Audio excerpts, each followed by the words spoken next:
Dipping into your 401k plan is generally a bad idea. But that advice doesn't deter about 25% of 401k participants from making a raid on their funds. Such a loan can seem alluring. Most 401ks allow you to borrow up to 50% of the loans vested in the account to a limit of $50,000 and for up to 5 years. Because the funds are not withdrawn, only borrowed, the loan is tax-free. You then repay the loan gradually, including both the principal and interest. Since the interest is returned to your account, some argue the cost of borrowing from your 401k fund is essentially a payment back to yourself for the use of the money. Borrowing from your 401k goes against almost every time-tested principle of long-term investing. Here's why. The leading argument in favor of taking a 401k loan is that you're simply borrowing from yourself. But let's take a closer look on how you'll have to repay the money.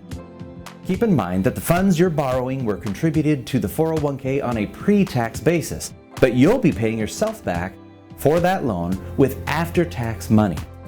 If you are in the 24% tax bracket, for example, every dollar you earn to repay your loan actually leaves you with only 76 cents for that purpose. The rest goes to income tax. Put another way, in such a tax bracket, making your fund whole again would essentially require almost 1/4 more work than was the case when you made the original contribution.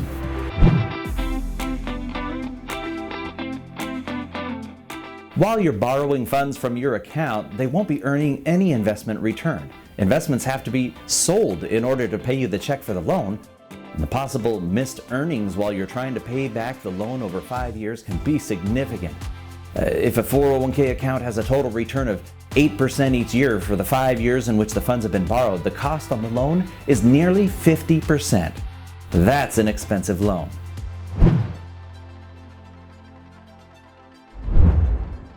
If you borrow money from your 401k account, some plans have a provision that prohibits you from making additional contributions until the loan is repaid. Even if your plan doesn't stipulate this, you may be unable to afford to make contributions while you're repaying the loan.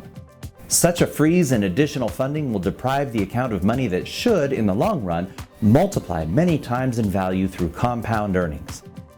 The gap in what you might have made will be wider still if your skipped contributions lead to missed matching funds from your employer. The gap in what you might have made will be wider still if your skipped contributions lead to missed matches of those funds by your employer, since such a perk essentially represents free money for you. What if you can't repay the loan?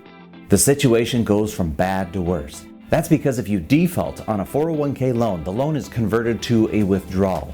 As a result, unless you happen to qualify for a hardship withdrawal, the outstanding loan balance will be subject at minimum to taxation at your current income tax rate. If you're under the age of 59 and a half, you'll also be assessed a 10% early withdrawal penalty on the amount that you borrowed. Yet another way it can go from bad to worse. If you lose your job, you'll have only a mandated time within which you'll be required to repay the outstanding loan from your 401k or other retirement fund. You will only have until the due date of your next federal tax return to pay it off. If you lost your job and therefore income, how will you be able to repay it off so quickly? And if you can't, you're found in default, and you just learned how bad that can be. I generally counsel against taking a 401k loan, in part because these assets may one day represent the last possible asset to stave off financial disaster. If you exercise this nuclear option and tap the money now, when other options may still be available, your 401k may be depleted, and its assets won't be there if and when your finances are truly desperate. Borrowing from your future in such a literal way may, indeed should, encourage you to examine your spending practices. Unfortunately, I've found those that borrow from their 401ks are very likely to do it again once the loan is paid off, thus perpetuating poor personal financial decisions for years to come.